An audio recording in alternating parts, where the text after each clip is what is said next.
It had been raining since dusk, the kind of steady, unbroken drizzle that blurs streetlights and makes the world feel quieter than it should. My windshield wipers groaned in their steady rhythm, pushing away rivulets that seemed determined to distort the road ahead. I'd been driving for 3 hours straight, coming back from a legal conference in Atlanta, and all I wanted was my own bed and the warmth of my grandmother's quilt. The highway was almost empty this time of night, and even the occasional 18-wheeler passed without much fuss. I kept the cruise control just below the limit. Habit, drilled into me since the first time my father sat me down and gave me the talk. Not the birds and bees kind. The one every black parent has with their children about surviving encounters with law enforcement. I thought about that talk now, as I turned off the main road toward Oakford, a small southern town that looked quaint in the daytime but felt entirely different under the cover of night. Here, the wrong kind of attention could find you before you even knew you were on someone's radar. The rain was tapping softly, hypnotically, against the glass when I first saw the glow. Red and blue reflections flashed faintly in the rearview mirror. My stomach tightened, an old, familiar reaction I'd never been able to shake. I glanced at the speedometer. 44 in a 45. Headlights on, taillights fine, license plates valid. I couldn't think of a single reason I should be stopped. But I knew enough not to fool myself. The reason didn't have to be real. The lights drew closer and my heartbeat quickened. I flicked on my right blinker, easing my car to the narrow shoulder. The cruiser stopped behind me, headlights glaring in the mirror like interrogation lamps. Through the mist, I could make out a bulky silhouette behind the wheel. The driver's side door of the cruiser creaked open. Boots struck wet asphalt, heavy and deliberate.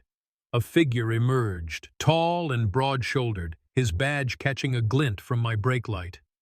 Even through the rain, his posture radiated the same thing I'd seen in certain courtroom opponents. A man too used to control to imagine losing it. When he reached my window, his flashlight swept across my face, then down to my lap, then the passenger seat. "License and registration," he barked. No greeting, no explanation. "Yes, sir," I said, my voice even. "May I ask why I was stopped?" "You were drifting," he said flatly. "In weather like this, that can be suspicious." Drifting. My hands tightened slightly on the wheel. "It's raining, Deputy?" "Carlson," he supplied, though his tone made it sound more like a warning than an introduction. "Well, Deputy Carlson, I was keeping speed and staying in my lane. Perhaps the water made it seem otherwise." His flashlight beam lingered on my eyes for a moment longer than necessary. "You from around here?" "Yes," I said carefully. "Born and raised." "Mm-hmm." He straightened slightly, the light now darting toward the back seat. "Step out of the vehicle." The shift in my chest was instant. I knew this could escalate. "Is there a specific reason?" Carlson's lips barely moved. "Step out of the vehicle." The rain seemed to grow louder as I unbuckled, moving with the kind of slowness that could never be mistaken for resistance. My feet met the slick pavement, my breath misting faintly in the cold night air. Carlson's gaze didn't leave me as he stepped around toward the rear of my car. "Pop the trunk." I straightened. "With respect, Deputy, I'm not aware of any probable cause that—" He cut me off with a sharp chuckle. "Son, I don't need your legal lectures. Pop the trunk." My pulse was drumming now, though I kept my face neutral. "Actually, you do need either probable cause or a warrant to—" His hand was already reaching toward the release inside my car. He leaned in, ignoring me entirely, and with a mechanical click, the trunk unlocked. I took a slow breath, rain dripping from my hairline. I could stop him, legally, verbally, but I didn't move. I knew what was in there. I knew what was coming. And maybe, just maybe, It was better to let him walk right into it. Carlson lifted the trunk lid, his flashlight beam cutting through the shadows inside. He paused when the light caught a black leather briefcase in the far corner, its brass clasps glinting. "What's this?" His voice had shifted, a hint of suspicion curling at the edges. "Personal property," I replied evenly. He stepped closer, ignoring my words as though they'd been raindrops on his jacket. The beam wavered as he reached for the briefcase. "That's private," I said, my voice now edged with steel. "You're already violating—" The clasps clicked open under his hands. The lid lifted slowly, almost ceremonially. I watched his expression shift. It wasn't confusion at first. It was the smug anticipation of a man expecting to find something incriminating. But then his brows pulled together.